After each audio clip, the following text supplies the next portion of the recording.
From the CISO series, it's Cybersecurity Headlines.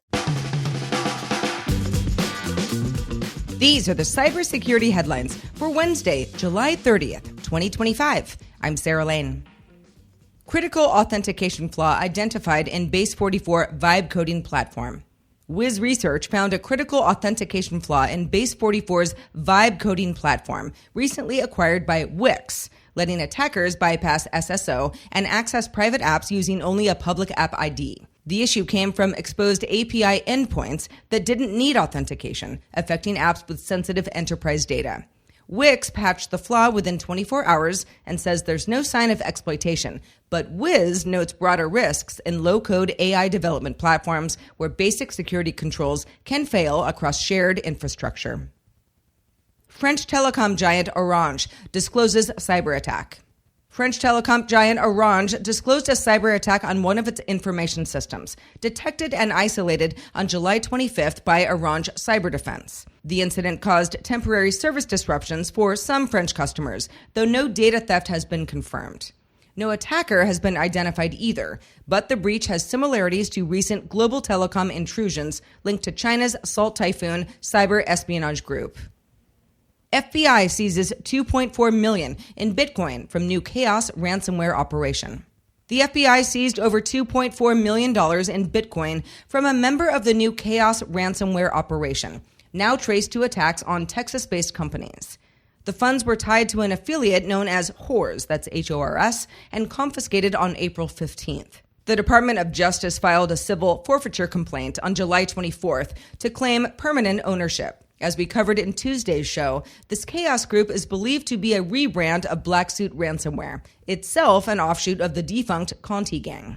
The seizure follows law enforcement pressure and recent takedowns of ransomware infrastructure linked to Black Suit. Poland says more than 30 suspects face trial over pro-Russian sabotage.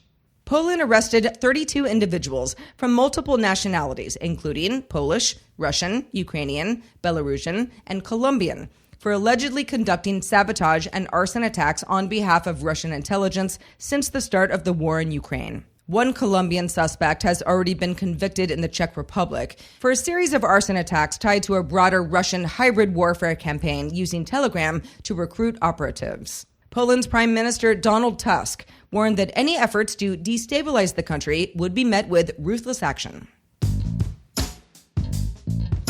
Huge thanks to our sponsor, DropZone AI. What if your SOC could investigate every single alert without burning out your team? That is exactly what DropZone AI does. They're the leader in autonomous security investigations, and companies like Zapier and Fortune 500s are already on board. Their AI works alongside your analysts, handling the routine so humans can be strategic. See them at Black Hat in Startup City, booth 6427, or experience it yourself. DropZone.ai has a self-guided demo ready for you. FBI CISA warn about scattered spiders' evolving tactics.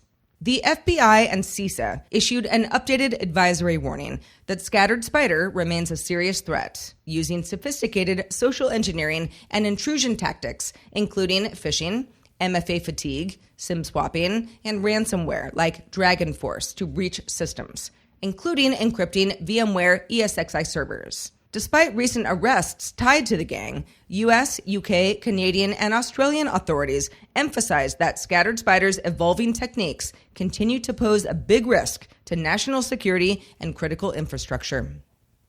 Nimble Gunra ransomware evolves with Linux variants. The Gunra ransomware group released a sophisticated Linux variant capable of encrypting files using up to 100 concurrent threads, a pretty big evolution from its original Windows targeting malware. Trend Micro researchers say that the variant supports partial encryption and configurable settings, giving attackers greater control and greater speed.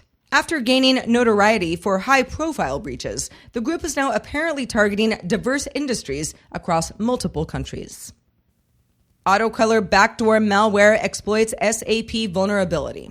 In other Linux news, a Linux-targeting malware called Autocolor is exploiting a critical SAP NetWeaver vulnerability to infiltrate systems, with the first known attack hitting a U.S. chemical company back in April.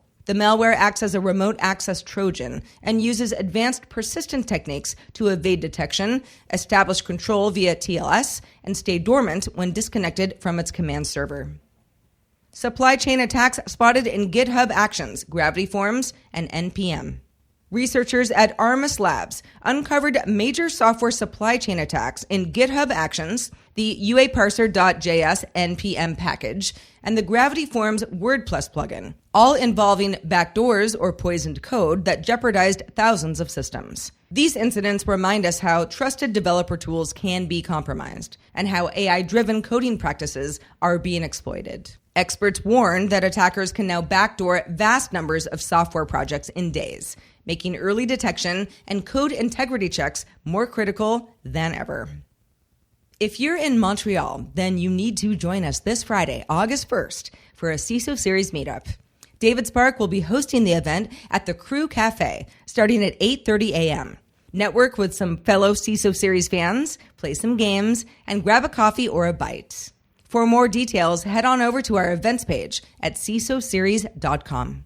And if you have thoughts on the news from today or about the show in general, be sure to reach out to us at feedback@cisoseries.com. We'd love to hear from you.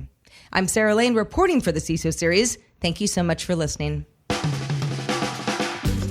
Cybersecurity headlines are available every weekday. Head to cisoseries.com for the full stories behind the headlines.